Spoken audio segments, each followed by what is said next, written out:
Welcome to Celeb Scene Central. Rosie O'Donnell and Anna Navarro, two prominent members of The View's historical sisterhood, shared passionate criticism for conservative figures Ann Coulter and Mike Crispy after both commentators mocked the 17-year-old son of VP candidate Tim Walz for crying tears of joy over his father's speech at Wednesday night's Democratic National Convention. Gus Walz, who has a nonverbal learning disorder, made headlines for his emotional reaction to seeing his father speak on stage in Chicago as part of the DNC's third night of events, with longtime controversial pundit Coulter sharing, and later removing, an X post, which was viewed by several news outlets before its deletion, in which he called the teen weird. Jesus. What asswipes. Of course, Republicans and Trumpers on social media taking shots at Gus Walz. You have to be a special kind of heartless mutant to attack a 17-year-old special needs kid, not involved in politics, for the simple act of expressing love for his father, Navarro shared on Instagram, with a screenshot of Coulter's earlier post, which O'Donnell also shared to her Instagram feed with a caption that read, "Talk about a cruel, heartless woman, she's the worst."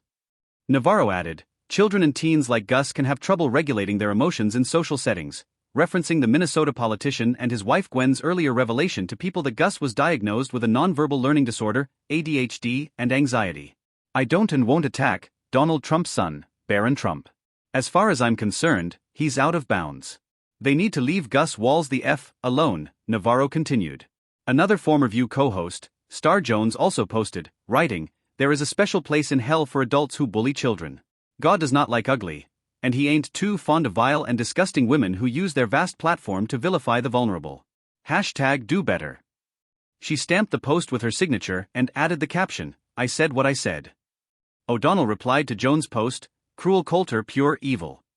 On X, Crispy, whose bio on the platform states that he's a Trump delegate and a board member of the Italian-American Civil Rights League, also went after Gus, as well as the family of Vice President and Democratic presidential candidate Kamala Harris and her husband Doug Emhoff. "This is how you receive public praise from your father," Crispy shared alongside a video of Barron Trump, 18, waving to a crowd. Very demure. Barron Trump is the future. Tim Walz's children are nobodies going nowhere.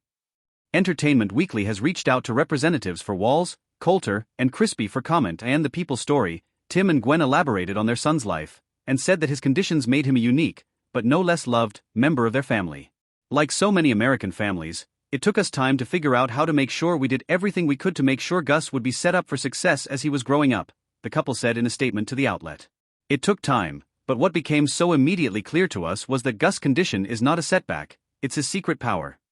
Elsewhere at the DNC, Kerry Washington, Navarro, and Mindy Kaling presided as hosts over the first 3 nights of the proceedings, while celebrities like Oprah Winfrey, Pink, and Lil Jon, as well as political icons like Barack Obama and Michelle Obama, all spoke on stage in support of Harris.